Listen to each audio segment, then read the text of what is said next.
In this video, I'm going to show you how to sew together a shoulder seam, place markers, and then pick up for a drop shoulder sweater or drop shoulder sleeve that comes out from the side of the work. So I have my back of the sweater here with the right side facing. I have my front with the right side facing, and you want to just make sure that you have your neck shaping on the correct side. Sometimes people get a little flipped around that way, so you just want to make sure everything is lined up appropriately. I've got my left front as I wear it here connected to the left back shoulder. All right, and what I'm going to do to start my seam, I'm going to find the very first stitch underneath the bind off on the front and grab it with my needle and thread, or needle and fingering weight yarn, and the same on the top piece. I'm going under a stitch. So here I'm going under a stitch that looks like a little letter A, and here I'm going under a stitch that looks like a letter V, as in Victor, or V as in very beautiful. And we're going to keep going across the work. Here I have stair-step bind-offs for my shoulder seam. So you'll notice I'm keeping this really loose. It's so that I can see where I'm going and where I've come from and make sure everything is lining up. So as I get to these stair steps, what I'm going to do when I hit a stair step, so right now I'm at a stair step, what I'm going to do, instead of picking up the very next V, which would be down here and then leave my needle in the middle of the fabric, I'm going to take the first half of the stitch from down here on the bottom stair, going in, and then I'm walking upstairs and grabbing the second half. So this is the column that I want to pick up, and I'm grabbing it over 2 steps at an angle. Same thing down here, or on the back piece.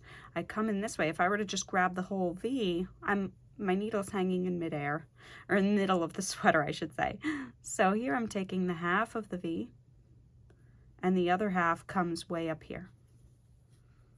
All right, and then just because of the way bind-offs work, I'm in my boucle type yarn on that seam, and in the regular yarn, or a more visible yarn, I should say, on the bottom, but still I'm grabbing 1 stitch to 1 stitch as I go. Every couple inches you can pull this yarn tight. And just a quick note about what I'm using to seam. I'm actually using fingering weight yarn, A, so you can see it, but B, so that it doesn't make a bulky seam. It's a little tricky sometimes to seam with mohairs or boucles or slub type yarns, so it's easier to just use a plain old yarn that you've got.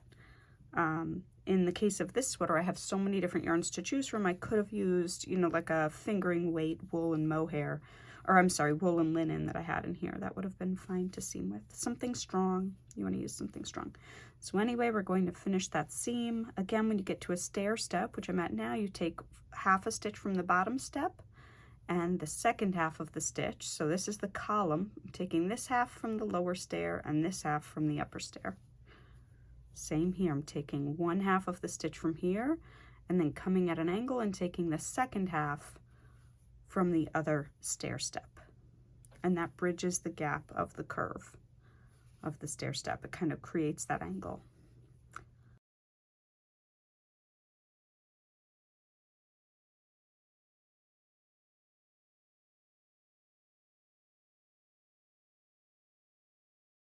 This looks pretty cool, actually, the way that it's done together. The way that we did these bind-offs in the stripe, you end up getting this really awesome like triangle at the top with the shoulder shaping that stands out really nicely in the textures. But however your shoulder is done in your sweater, put it together. Maybe it's straight, maybe you've got short rows and not the stair steps. In this case, we had the stair steps so that we could get this really awesome, lovely look when we were striping. Okay, and just get to the end of that seam and leave the tail. I leave that till the end. I weave in all my tails at the end. Okay, then what I'm going to do is turn my piece 90 degrees and get out my tape measure. My pattern called for me to measure 8.5 inches, or what is that, 21.5 centimeters, down from the shoulder seam on each side. So 8.5 inches measured straight down from the shoulder seam. So here's my shoulder seam. I have the 8.5 inch mark, and I'm roughly like halfway through this green mohair. So I'm going to put my marker right in there. Now, since I have stripes and there's symmetry on each side, I can just put my marker in that green mohair on this side, but just for posterity, for the purposes of making sure everyone understands. Now, on the other side, I'm going to put my tape measure down, measure the 8.5 inches, and mark that spot on the other side. So assuming we don't have stripes, you would measure down on each side from the seam, half of the width of your sleeve. And between these two markers, from here to here, is where I will be picking up my stitches. Alrighty, I'm going to choose to pick up in this color here, because that's in the stripe that's at the on the other side of these markers. So that'll kind of, my sleeves will match in stripes, the sides of my sweater. Okay, so I have to pick up 72 stitches total between these markers. This is the halfway point right here, which means I have to pick up 36 from here to here and 36 from here to here. Now on each side, I have 1, 2, 3, 4, 5, 6, and a little bit extra, but this stripe isn't totally full. So I have a little more than 6 stripes on each side, which means 36 divided by 6, I'm going to pick up roughly 6 stitches in each of these stripes to get to my 36. If you are working a sweater that's solid color, doesn't have stripes, etc., you can actually put extra markers in to give you spots to count to. So let's say you have to, this is one color and you have to pick up 36 stitches, fold it in half. And now instead of 36, you have to pick up 18 and 18. And you can take that one step further, folding that in half, putting a marker. Then we have 9, 9, 9, and 9. Sometimes having smaller spaces to pick up in helps you notice if your ratios in picking up are off more quickly than if you start picking up here and you get to 36 and you're at this point and you have all this space left. So it'll help you manage that a little bit better. All right, so picking up, you're going to hold your yarn in the way that you do when you knit. For me, I'm a continental knitter, so it's here in my left hand. And along the edge of the work in the very first clean looking column of stitches. So not on the edge right here where it's kind of funky looking and twisted. In the very first clean looking column. So right here, if I uncurl that edge, it's the first column that looks like a little letter V or A. You're going to stab your needle in, wrap the yarn around, and bring the new stitch up. Stab the needle in, wrap the yarn around, bring the new stitch up. Every so often you're going to skip a space, skip a row. So right here I'm going to skip this row because again in this particular pattern I'm trying to fit about 6 stitches into every stripe. Each of these stripes has 8 rows. So I'm going to be picking up at a 3 to 4 ratio. 3 stitches for every 4 rows, which means I'm going to be picking up 1, 2, 3, skipping a row, 1, 2, 3. So essentially I'm picking up in rows 1, 2, 3, and 5, 6, 7. And then here I am skipping row 8.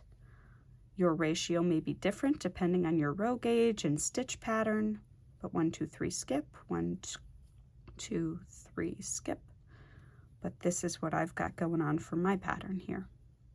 So again, if you've placed markers to mark off the spacing for your stitch pickup, that will dictate to you how frequently you need to skip a row, but generally for stockinette stitch or any pattern that's not garter stitch or brioche, you're going to pick up about at a 3 to 4 ratio. 3 stitches for every 4 rows is generally a good place to start. So let's see, I've got 6, 12, 18, 24, 30, 34, and now I need to pick up 2 more, 35, 36, right here in the blue. And I wish you know what, I'd like to pick up a little extra. So I'm going to take out the last 4 stitches. I'm going to skip a little more frequently at this point. So I have 3 stitches picked up or 4 picked up in this creamy color. I'm picking up a 5th and skipping a hole. Picking up 1, skipping a hole, 2, 2 and 3. And now this should be 36.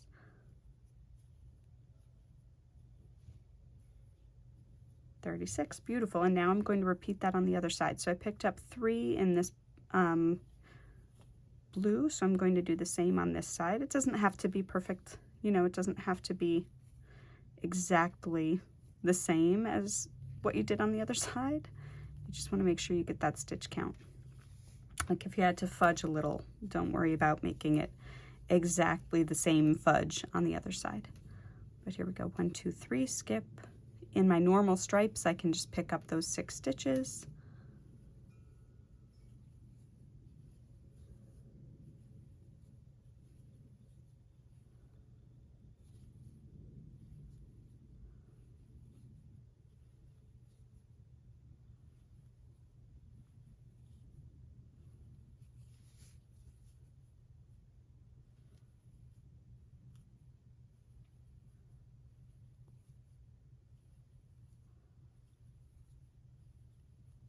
And then here we are, let's see. I'm going to count 5, 10, 15, 20, 25, 32. So I need to get 4 more in here. 1, 2, 3, skip a space, take that out, and 4. And here we are, I'm all picked up, and I'm ready to begin my sleeve on a wrong side row. Happy knitting!